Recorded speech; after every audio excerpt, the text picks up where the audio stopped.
The bullet wasn't meant for her. That's the part people never quite understand when she tells the story, if she ever tells it. Hazel was not supposed to be there. She wasn't supposed to be working the late shift at Birchwood Diner that Tuesday in November, but Courtney had called in sick again, and the manager, old Mr. Papadopoulos, had that look on his face, the one that said please without saying anything at all. And Hazel had said yes, because she always said yes. That was her problem. Her grandmother used to tell her, "You say yes to everyone except yourself, sweetheart." Her grandmother, Nan Edith, was the reason she was still in this city at all, still scraping together double shifts and skipping lunch, and wearing the same pair of non-slip shoes she'd bought 3 years ago, the soles worn down so smooth they were basically socks. Nan Edith had her hip replaced in the spring, and then the infection came, and then the second surgery, and the physiotherapy, and by summer Hazel had quietly moved out of her apartment on Bloor to stay in the small bedroom off the kitchen in Nan Edith's house in East York, the one that still had the same floral wallpaper from 1987. She hadn't told her friends, there wasn't much to say. So she was working the Tuesday late shift, and she was tired in that specific way that lives behind your eyes, and the diner was nearly empty by 10:30. Just a trucker at the counter nursing his third coffee, and a young mother in the back booth whose toddler had fallen asleep across her lap. And then the door opened. A boy came in first, maybe 6 years old, maybe 7, with a dark wool coat that was slightly too big for him, and the most serious expression Hazel had ever seen on a child. He stood in the doorway of the diner for a moment as if assessing whether the establishment met his standards, and then he walked to the counter and climbed up onto a stool with great dignity and said, "May I please have a hot chocolate?" Hazel liked him immediately. "You sure can," she said. "You by yourself?" "No," he said. "My uncle is parking the car." She made the hot chocolate, real milk, a spoonful of actual cocoa, the way Nan Edith used to make it, and set it in front of him with a little dish of mini marshmallows on the side. The boy looked at the marshmallows with an expression of restrained delight and said, "Thank you. What's your name?" she asked. "Kit," he said. "Nice to meet you, Kit. I'm Hazel." His uncle came in 3 minutes later. He was tall, dark coat, moved through the door the way men move when they're used to taking up space in a room and haven't decided yet whether to apologize for it. He had a phone to his ear, speaking low and quick in what sounded like Italian. He held up one finger in Hazel's direction. One moment, and she nodded and went to top up the trucker's coffee. She wasn't paying attention to them after that, not really. The mother in the back booth was getting ready to leave, wrestling with a sleeping toddler and a diaper bag and a coat, and Hazel went over to help, holding the bag while the woman worked the coat onto her daughter's arms without waking her. There was something achingly sweet about a sleeping child, and the lengths a mother would go to protect that sleep, and Hazel thought about that sometimes, about all the small, tender things that nobody ever saw. She was walking back toward the counter when the door burst open. She would never be able to explain what happened next in any way that made sense, because it didn't happen in sequence. It happened all at once in a way that collapsed time. 2 men, not the diner type, hard-looking, fast-moving. A shout. Kit's face turning toward the door with an expression of recognition and terror that no 6-year-old should know how to make. The uncle spinning around from the counter, already reaching for something inside his coat. And Kit, small, serious, dignified little Kit, sliding off his stool directly into the line of whatever was about to happen. Hazel moved. She didn't decide to. She would spend a long time afterward thinking about this because it didn't feel like courage. It felt like her body made a choice that her brain hadn't been consulted on. She covered the 3 feet between herself and the counter in less than a second, and she went in front of Kit. And she heard the shot before she felt it, and then she felt it, high on her left side, somewhere between her shoulder and her ribs. And then she was on the floor, and the linoleum was cold against her cheek, and Kit's face was very close to hers, wide-eyed and still. "Hazel," he said, very quietly, like they already knew each other. "You're okay," she told him. "You're okay, Kit. Stay down." Then she didn't know anything for a while. She woke up to white ceilings and the sound of machines. The first thing she thought was, "Mr. Papadopoulos is going to be so annoyed that I didn't finish my shift." The second thing she thought was that she was not in a regular hospital room. She had been in a hospital before, twice, once for her own appendix at 17, once when Nan Edith fell. She knew what hospital rooms looked like. They looked like government-issued furniture and fluorescent lighting, and a curtain on a track that never quite reached the wall. This room had a window that looked out over the city and actual artwork on the walls. Not a print, a real painting, oil and texture and deliberate brushwork, and the sheets on the bed were the kind of heavy cotton that people paid a lot of money for. "You're awake." She turned her head. The uncle was sitting in a chair beside the bed. He had the same dark coat, though it was open now, and he looked like he had not slept, and he was looking at her with an expression that was not easy to read. Somewhere between relief and something heavier. "Kit," she said. Her voice came out wrong, papery and thin. "He's fine, he's not hurt." She let out a breath and closed her eyes for a moment. The pain was there, present and considered, tamped down by whatever they had given her. Where am I? A pause. "Private facility. You're safe." She opened her eyes again. That's not an answer. Something shifted in his expression, not a smile exactly, but the corner of his mouth moved. "No, it's not." He leaned forward slightly, elbows on knees. "My name is Sterling Vane. Do you know who I am?" She didn't. She shook her head, and something flickered across his face that might have been relief or might have been its opposite. "You protected my nephew," he said. "You didn't have to. He was going to get hurt." "Yes." The word landed with a weight that suggested he understood exactly how true that was, and what it meant, and what it would have cost him. Most people would not have moved. Hazel didn't know what to say to that, so she said nothing. Sterling Vane stood up and walked to the window. He had his hands in his pockets, and he looked out at the city in the particular way of people who are used to looking at things from a distance, as if they've long since accepted that some things can only be understood from above. "There are things about my family that make situations like last night possible," he said. "Things I will not explain fully, and things I don't expect you to accept. What I can tell you is that because you intervened, certain people may now consider you connected to us." He turned. "Whether you want that or not." Hazel stared at him.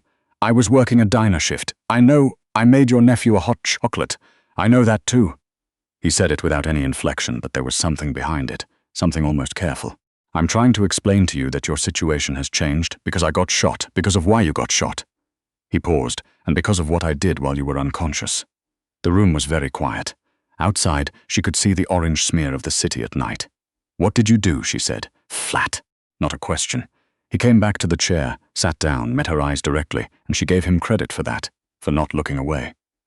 "I needed to protect you," he said. "The people who did this last night, they will want confirmation that you are not a loose end.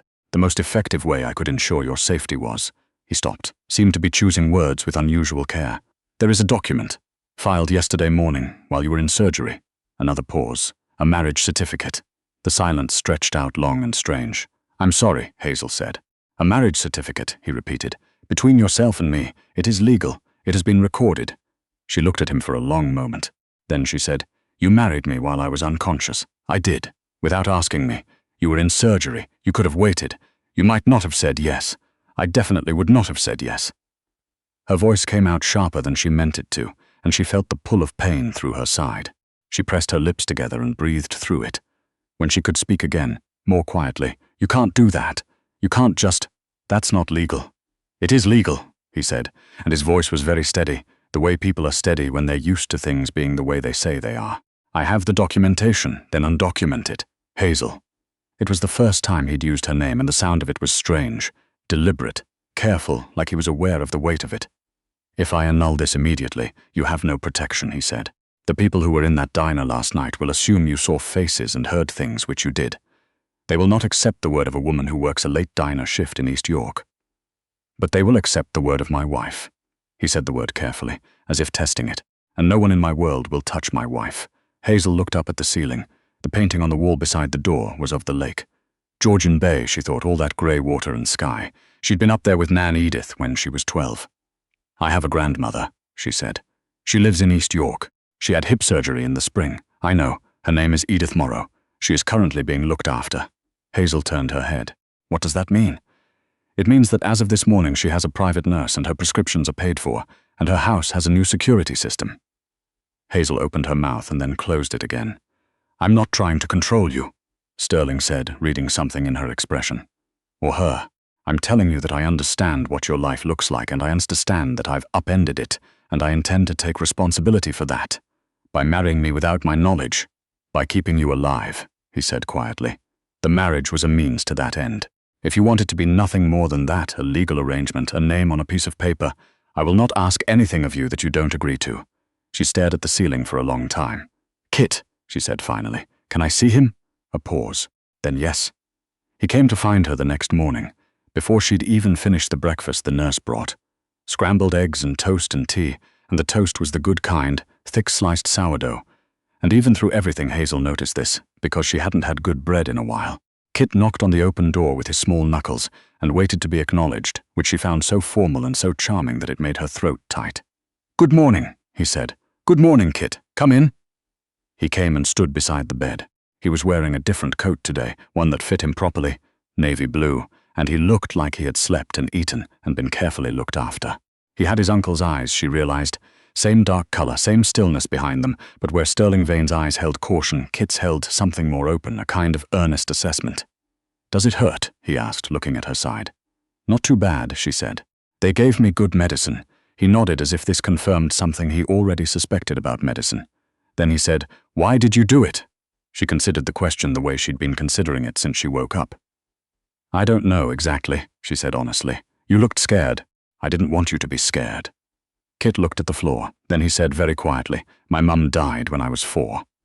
Hazel was careful not to make any sound, not to move or shift or change her expression in the way that sometimes made children shut down.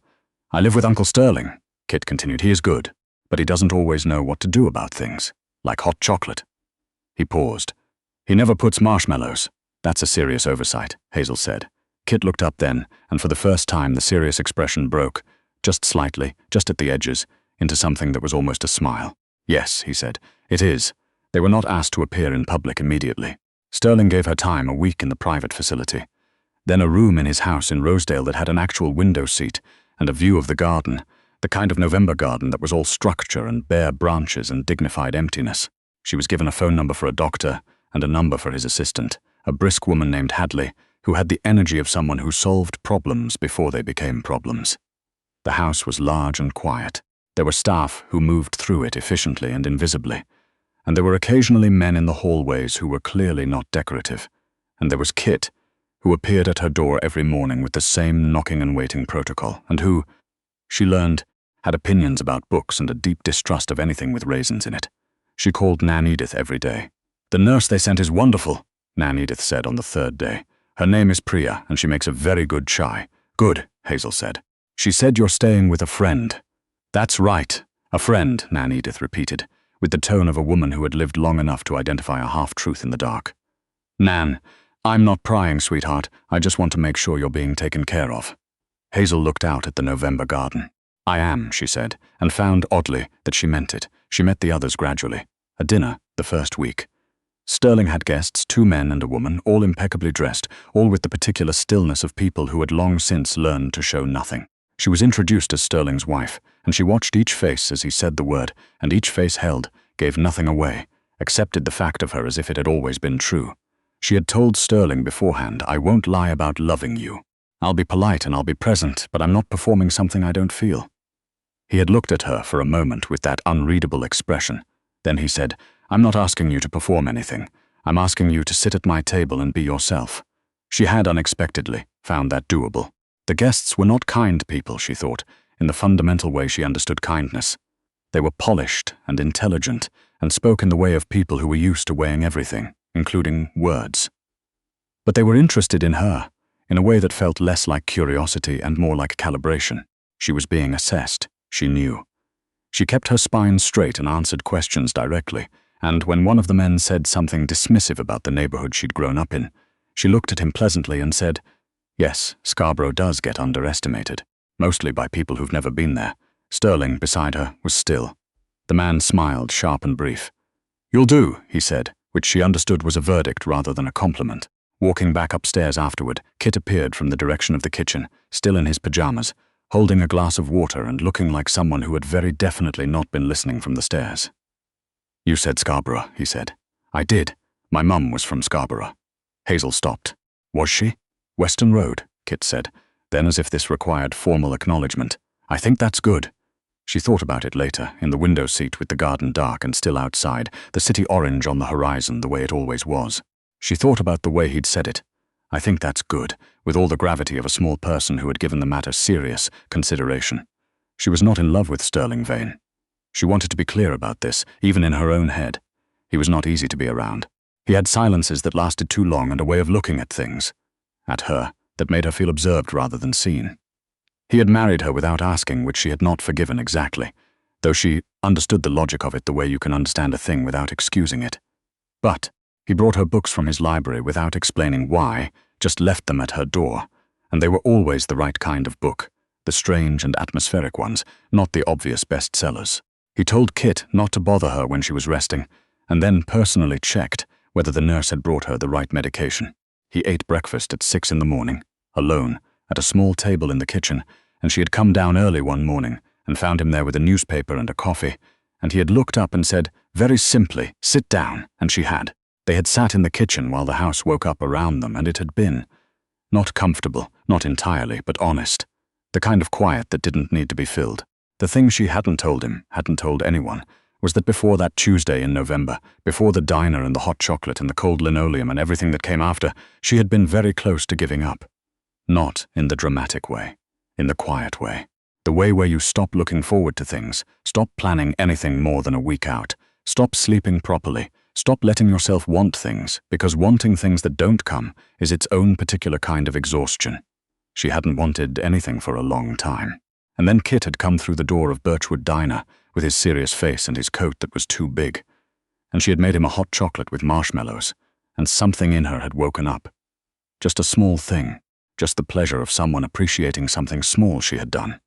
And that was the last thing she remembered wanting before the world went sideways. Nan Edith came for Sunday dinner 3 weeks in. Hadley arranged it, a car sent to East York, and Hazel waited on the front steps of the Rosedale house in her coat, and watched the car come up the drive and felt something loosen in her chest. Nan Edith got out of the car slowly, hips still tender, and looked up at the house with an expression of magnificent composure. "Well," she said. "I know," said Hazel, "this is quite a friend, Nan." Her grandmother took her hand and squeezed it, 3 times fast, their old code. "I love you, I'm here, I see you," and Hazel squeezed back. Sterling met them at the door. He shook Nan Edith's hand with both of his, the way men did with people they wanted to be respectful toward, and said, "Thank you for coming, Mrs. Morrow." Nan Edith looked at him for a long moment with the eyes of a woman who had outlived most of the people who'd ever tried to fool her. "Sterling," she said, which was not what Hazel had expected her to say. She'd expected Mr. Vane, expected distance. But Nan Edith had a way of walking through walls by simply not acknowledging they were there. "Nan," Hazel said, "this is—" "I know who this is," Nan Edith said mildly. Then, to Sterling, "She's stubborn. Those aren't flaws, they're survival mechanisms, and I want you to understand the difference." Sterling looked at Nan Edith steadily. "I understand," he said. "She'll do anything for the people she loves," Nan Edith continued, as if she were describing a house she was considering buying. "And she'll pretend she's fine long after she stops being fine, because she doesn't want to be a burden, you should know that." "I do know that," Sterling said. Hazel looked at him. He was looking at Nan Edith, but she had the sudden certainty that he was also answering her. Kit came down the hallway then, in his navy coat, with his serious face, because he had been told company was coming, and he had dressed accordingly. He stopped when he saw Nan Edith and looked at her with the focused attention he gave to things he was deciding about. "Hello," he said. "Hello yourself," said Nan Edith. "What's your name?" "Kit, Kit." She nodded as if filing this away. "Do you like ginger snaps?"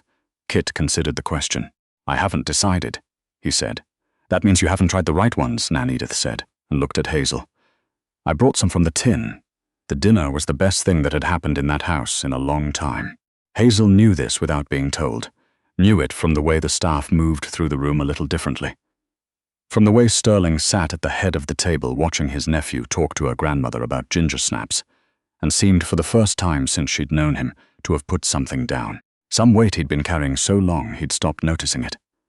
After, Kit fell asleep on the sitting room sofa with his head near Nan Edith's knee, and Nan Edith had her hand resting gently on his hair, and Hazel and Sterling stood in the hallway outside and the house was quiet. "She's extraordinary," Sterling said, quietly. "She raised me," Hazel said. "I know." He was looking at the sitting room door. "My mother died when Kit was very small. I've been trying to—" He stopped. "I don't know what I've been trying to do exactly. Keep him safe. Keep him insulated from the parts of my life that are dangerous. But safety and insulation aren't the same thing as—" He didn't finish the sentence. "Marshmallows," Hazel said. He looked at her. "That's what you've been missing," she said. "The marshmallows." Something shifted in his face. Not a smile, he didn't smile easily, but the closest thing to one she'd seen. "Is that a metaphor?" "It's a marshmallow," she said. "In a hot chocolate. Kit told me you never make it right. Kit is a harsh critic. Kit is 6 and has standards. You could learn something." Sterling looked at her in the way he had, the slow, careful way, as if she were something he was still finding the edges of.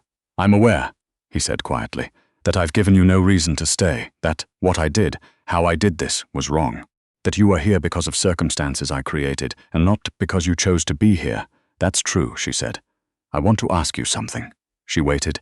If you could choose, he said, not for safety, not for your grandmother, not because of the document, if none of that existed. He paused. Would you stay? Hazel thought about the window seat in the November garden, about breakfast in the early kitchen with the newspaper and the quiet that didn't need to be filled, about a book left at her door, the right kind of book, and the small, deliberate care behind it, about Kit at her door every morning with his knocking and his waiting, the way he'd said, I think that's good, the way he'd taken her marshmallows with restrained delight. She thought about how she hadn't wanted anything in a long time, and how that had changed, quietly, in a house in Rosedale, in a way she hadn't been watching for.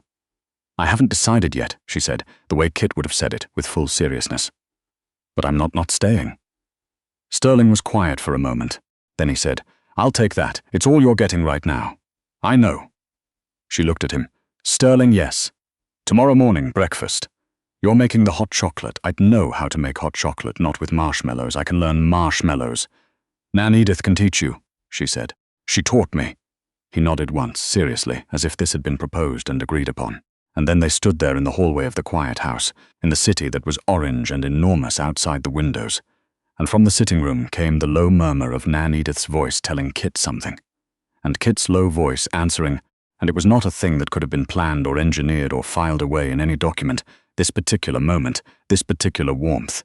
It was just what it was, which, Hazel was beginning to think, was maybe enough to start with.